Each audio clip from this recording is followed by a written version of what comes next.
All right. Right now, let's check out today's Magic Moments brought to you by State Farm. Joining us from just across the mountain range. I don't know what's the proper through the Santa Monica pass. Mountains. Yeah, over the Yeah, Sepulveda Pass. through the pass in the San Fernando Valley. Our favorite Valley girl, Ramona Shelburne. I always have to do the and Yeah. Um, so Ramona, this has been a quite a 24 hours in Los Woo! Angeles Lakers basketball. Um, Yeah.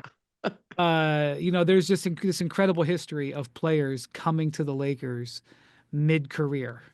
Um, whether it's Wilt Chamberlain, Kareem Abdul-Jabbar, Shaquille O'Neal, LeBron James, Pau Gasol, Elgin Baylor, um, and now Luka Doncic. And it's an absolutely it's historic. I don't know if it'll end up like that with a statue outside crypto, but it's a continuation of history, and it's one of the reasons why there's Lakers exceptionalism in the world, because the Lakers do seem to be able to pull this off over the decades. You know how fans on Twitter, whenever there's a great young player, Laker fans like to take their face and put a Laker jersey on them, and everybody else hates them Yeah, for it, right? Like yeah. Victor comes into the league and they put a Laker jersey on him, and Luka comes into the league, put a Laker jersey. How are we gonna get Luka? How are we gonna right? And I laugh, And they yet, and yet they pull it off. They do it. Like this is not a deal that they necessarily sought out even. This is it came to them. Rob Pelinka and Nico Harrison had coffee across the street from the game a couple weeks ago in Dallas, and Nico Harrison threw it out there as a, "Hey, would you ever do this?" And Rob kind of thought he was kidding at first, but yes, then he wasn't kidding. yes, we would trade for Luca. Thank you. Yeah, yeah. I mean, I and I think it's they had to get there obviously, and they had to keep it quiet. And I think that's one part I want to talk about a lot is how everybody kept it quiet, and also why everybody kept it quiet. Um, because I think there is a lot of history here that we have to go back through in terms of trades that happened and didn't happen, and lessons that everybody involved learned from those trades. Let's start with Chris Paul in 2011. Okay, you and I go back. Chris Paul is traded to the Lakers. It breaks right as the Board of Governors is meeting in New York to ratify a CBA, which is intended to stop exactly this kind of a situation. Jeannie Buss is the Lakers representative because her father was having surgery at the time. He had a cancer diagnosis. He was having a surgery. He was in the hospital. Jim Buss, Mitch Kupchak are getting this trade together. There's a trade call. It got that far, and they the details start to leak out, and every owner in New York who had a voice and a means to use it was livid, furious, and went straight to David Stern, beeline, and tried to break this up. And I've talked to Jeannie at length about this over the years of how timing and when the leak came out and when people knew um, factored into that trade being nullified by David Stern. And a lot of this was just her and her brother were not on the same page. They were not communicating. They were not in sync and in tandem strategically. And I think that's how trades like this of this magnitude get done. Nobody saw that Chris Paul trade coming, right? Do you remember where you were when you saw that? I do. I was in Miami, and remember, Chris was the Yeah. one. He came out of the lockout and asked for the trade. And so he asked for the trade, Yeah. and you know, and by the way, it wasn't really a good trade. I don't think they did necessarily did a better trade with the Clippers, but it was not a good trade No. for New But Orleans. it gets okay, so that's trade number one. Trade number two is when they trade for AD the first time. It was an absolute circus. It ruined the second half of that season. All those guys were trying to play and they heard their name in trade Right. talks. They didn't actually make the trade Right. during the season, but he Yeah. was dancing around it. Yeah. Yeah, and it ruined Anthony Davis's exit from New Orleans. Remember they sat Yes. him at the end there and he wore the That's all, shirt. folks. Yeah, that's Yeah. all, folks. Which it was. I mean, no, It was, yeah. it was all. Yeah, it was all and all those guys on the team, Brandon Ingram, Lonzo Ball, everybody who ended up being in that trade heard their name and heard Laker fans all over them. And I remember Kobe Bryant at one point stepped into the fray and said, "Hey, listen, this is for Anthony Davis. You got to get over yourself. Like, don't take this so personal." But this went on for months. And Yeah. Magic Johnson was at the center of it. And then when he abruptly resigned, I'm Rob not going to Pelinka be ends up, here. yeah, Rob Pelinka ends up making this trade Right. in over the summer. And people forget this part, but it was after they hired Frank Vogel to be their head coach. Remember that? He had a press conference and they hadn't done the AD trade yet. Well, the thing about the Vogel press conference was Magic had come on to First Take and lit That's up, right. called Rob, I think he called him a backstabber or Yeah. something like that. And and here they're introducing Frank Vogel as head Yeah. coach. And you know, I remember like I think it was Yeah. McMenamin who asked the question, Frank, congratulations on the job. Welcome to Los Angeles. Yeah. Rob, what about being called a backstabber? Like Yeah. I seriously think the question went I like that. I think at one point a couple of us did ask Frank a question. Like, Yeah. but it was at least 10, 15 questions in, Hey coach, There's this what do you amazing think of moment. this young roster? There's this amazing moment in that interview with Stephen A. where I think Stephen A. asks him, Yeah. um, "Was there anybody else who you're accusing of backstabbing you in the Laker organization?" And Magic goes, "No, just Rob." Woo, It was just like this woo. amazing Yeah. moment. Oh my God. Yeah, and also So not to go all the way down the Laker rabbit hole, but this is following a dinner where Magic had abruptly resigned, and then there was a dinner between Magic, Jeannie Buss, and Lon Rosen, who was Magic's longtime agent. He also works with the Dodgers now, and I think Linda Rambis was there as well. Maybe Kurt was there, and they had a dinner, and they basically said, "Hey, is there anything else we need to know?" Because like when Magic stepped down, like when you stepped down there were some stories that came out, and if you got to say it now, speak your piece. And he goes, "Nope, I'm good." And then a week or two later, he went on First Take and said all that.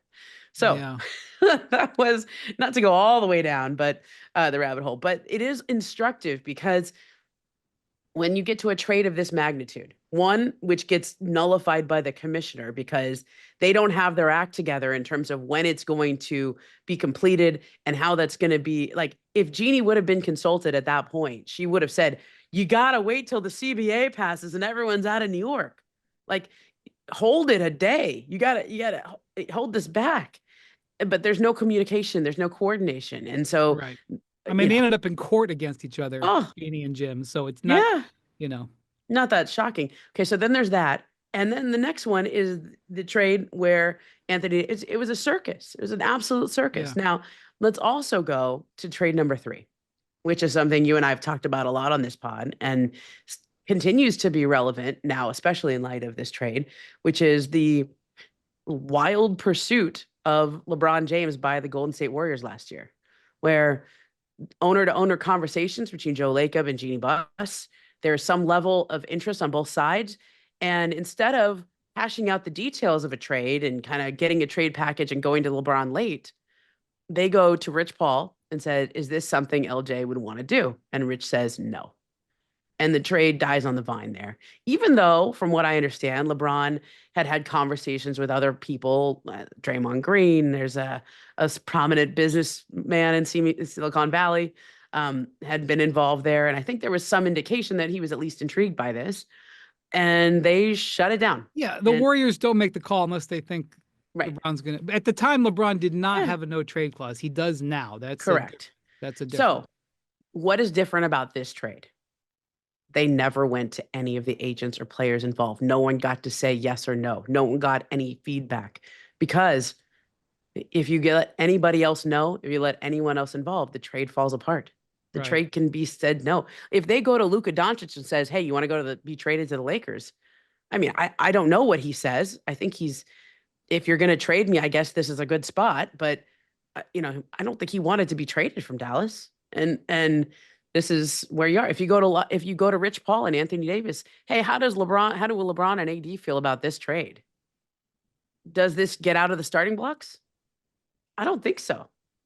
And so I think like the lessons learned from all of these situations, all of these trades that did happen or didn't happen, are how we get to where Nico Harrison, Rob Pelinka, Patrick Dumont, and Jeannie Buss are a part of the very small. I guess those 4 would be a square, but I think there was a circle. There was probably a few others that were privy to these talks, but it wasn't a large circle at all, and it held for several weeks as these conversations were taking place. Remarkable. Remarkable on a lot of fronts. Um, the thing I would say is, a big thing on this pod is actions over words. Mm-hmm. And the action here, Anthony Davis waives his trade kicker, $6 Yep. million. That action indicates to me he approves of the trade. He's cool with it. Um, on some level, maybe he's not thrilled to be leaving LA where he's built a life and he's got a He's family. got a show coming out later this month. I know I'm really interested in that show. It's like a redux of the Austin Kutcher Punked Asking you. show, Yeah, and right? it's funny because on social media last night, everyone was like, "Wait, are we sure this isn't just part of the show?" Good, that's Where good. he Yeah, I didn't jumps think out and about says, that "Surprise! We because didn't really get traded to Dallas." they literally just started Yeah. the promotion for it, right? Like Oh I yeah, just and by the recently way, started. Jeannie Buss has a show coming out on Netflix, which is it's not her, but it's based on her. Okay, Yeah, and I mean that's coming out in the middle of this month as well. I think the premiere is on February 13th. I mean this, like it is. You talk about life imitating art. Oh my yeah, gosh. right. So and then you've got LeBron. Whew. McManaman reported today that LeBron he's like don't call. I'm not waiving my no trade clause. So don't call. So Okay, sure. Nobody's that gonna call then. Sure. Okay. well, but that action, it's an action, Yeah. leads me to believe that he's cool with Yeah. this. Like again, I'm not saying he's turning handsprings and like saying this is perfect, exactly what Yeah. I've always dreamed of, but you know, if he was upset, I'm not sure that he'd be dissuading people. So, like, you know, um, actions over words, whatever that Yeah. Yeah. may get said. Um, so, uh, from the Lakers' perspective, Ramona, this is kind of obvious, but Whew. it's a key moment. Everything they've done since 2018 has been set on number 23. It's all been about LeBron, and rightfully so. Even in these later couple years where they've theoretically built the team more around AD, that's not the case. LeBron is the lead dog, and that's no longer true, right? Like now, number 77, all moves are about, and that's what the Lakers released today. Rob Pelinka's comments essentially said Yeah. this. We're going to put a roster around him. We're going to build around him. LeBron's name wasn't in the release. Not that it would have to be, but sometimes you see that. We're Yeah. gonna build around. So like, and that doesn't mean LeBron's done. Like he's he He had a triple double. just had a brilliant game at the Garden, Yeah. and like Yeah. and I don't think the roster is in good shape right now, but he can get there, especially if you give them the rest of this week and then next summer. But like this is a transition. Like the center of the Lakers universe has shifted, and it needed to. Like it's not Yeah. controversial. It's a beautiful moment. If you're going to shift it to a guy who's potentially a top 75, not top 75 all time player. So I mean, but that's happened. This is now Luka Doncic's team, right? Yeah. It is. And I mean, it's kind of this is where we have to go back to Laker history again. All right. Kobe Bryant is winding down his career, and the Chris Paul trade was supposed to be that baton handoff. Okay. 2011, they trade for Chris Paul, and that gets undone. Chris Paul was 25 at the time. He was going to be the successor to Kobe. That's Who what else that is who trade else who was. else is 25? Luca. Yeah, I mean, and these things are not coincidences. Who was yeah, Kobe's agent at the time of this trade? Rob Pelinka. Who was right, his Nike rep? Nico Harrison. yeah. They traveled the world together. And I think that trade didn't end up happening. Later on, they end up trading for Dwight Howard. I think that what the Lakers hope, what everybody in LA has to hope now, is that Luca has the same kind of wake up moment from this trade and all the bad stuff that's coming out about him and his conditioning, his habits, et cetera, from Dallas and from those people who work closely with him there, and has the same kind of wake up moment Jokic did a couple years ago. I think he was similarly play his way into shape, used to have like back injuries, soft tissue injuries. He wasn't as reliable. And there was a particular series against the Portland Trailblazers where he ran out of gas. Like it was game 7. They had a back and Yeah, forth he series. disputed it. He would say, I'm not out of shape. I'm not running out of Yeah, gas." But he did. I mean, actions over words. He changed his conditioning. Oh, So totally. And now he's one of the most incredible, incredibly conditioned athletes out there. He's not in as good a shape as he was like 2, 3 years ago, but he's still Right. obviously in a much better condition than he was at the start of his career.